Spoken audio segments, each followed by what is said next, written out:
चाहे भारत में मौजूद सिंधु घाटी सभ्यता हो या पिरामिड का निर्माण करने वाली इजिप्ट की सभ्यता, दुनिया में बहुत सारी ऐसी सभ्यताएं हुई हैं जिनका रिफ्लेक्शन आज भी हमें दुनिया में देखने को मिलता है। आज हम दुनिया की ऐसी ही कुछ सभ्यताओं की बात करेंगे जिनके बारे में आप जानकर हैरान रह जाएंगे कि आखिर हजारों साल पहले का इंसान इतना एडवांस कैसे हो सकता है। तो चलिए डिटेल्स में जानते हैं। पहले नंबर पर आती है मेसोपोटामिया की सभ्यता, जिसे दुनिया की सभ्यताओं का जन्म स्थान माना जाता है। वैसे अगर इनके मीनिंग की बात की जाए तो मेसोपोटामिया दो वर्ड से मिलकर बनाया गया है। दरअसल इसका ग्रीक में मीनिंग होता है दो नदियों के बीच का स्थान। इनकी लोकेशन की बात की जाए तो modern Iraq, Kuwait and Syria के एरिया में यह सभ्यता विकसित हुई थी। यह एरिया गिरगिस और Euphrates agriculture, city buildings and culture progress को पॉसिबल बनाया। यही वह सभ्यता थी जिसने मोस्ट ऑफ द वर्ल्ड को मॉडर्निटी का पाठ पढ़ाया। वैसे मेसोपोटामिया की फर्स्ट मेजर सिविलाइजेशन सुमेरियन थी, जिसने सिटी स्टेट की इंस्टॉलेशन की। इसमें बाबुल, अक्कड़ और असुर प्रमुख थे।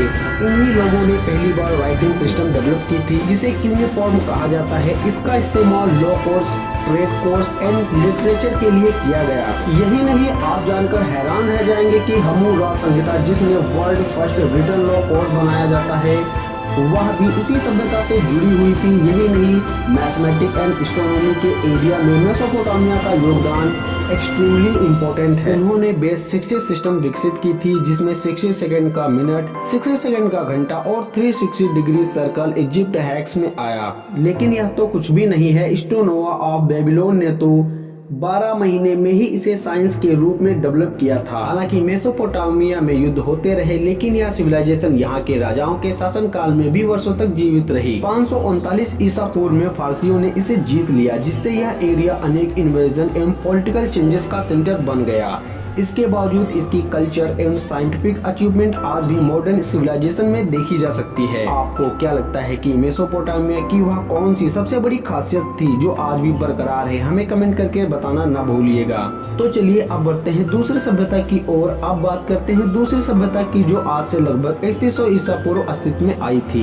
यह एंशिएंट वर्ल्ड की मोस्ट पावरफुल सिविलाइजेशन में से एक रही, जिसका विकास नील नदी के किनारे पर हुआ था। यह सिविलाइजेशन लगभग 3000 वर्षों तक फली फूली, और यही वह सभ्यता थी जो अपने मैग्निफिकेंस, पिरामिड, फिरौन एंड यूनिक कल्चर ट्रेडिशनल रही। और अगर मिस्र की मोस्ट नोडल अचीवमेंट की बात की जाए तो उनके बारे में तो आप जानते ही हैं।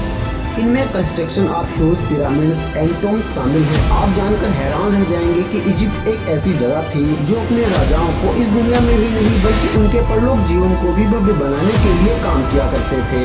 आपको ग्रेट पिरामिड ऑफ गीजा तो याद ही होगा, जो 2600 ईसा पूर्व में बनाया गया था, मगर आज भी यह दुनिया के 7 अजूबों में से एक बना हुआ है। इससे आप अंदाजा लगा सकते हैं कि यह सभ्यता कितनी एडवांस रही होगी। इजिप्शियन आर्टिफिशियन और engineering, high and manufacturing techniques में भी जीनियस हुआ करते थे, जिनकी सहायता से उन्होंने कई मेटल्स बिल्डिंग का कंस्ट्रक्शन किया। साथ ही मिस्र ने मैथमेटिक्स एंड मेडिसिन के एरिया में भी सिग्निफिकेंस प्रोग्रेस की, हमें पता है। अब आप सोच रहे होंगे कि आखिर यह सभ्यता इतनी उन्नत हुई कैसे? वेल, इसके लिए रिस्पॉन्सिबल थी एग्रीकल्चर, क्योंकि नील नदी की एनुअल फ्लड से फर्टिलाइजर मिलती थी, जिससे एक्सट्रीमली एडवांस एग्रीकल्चर सिस्टम हुई।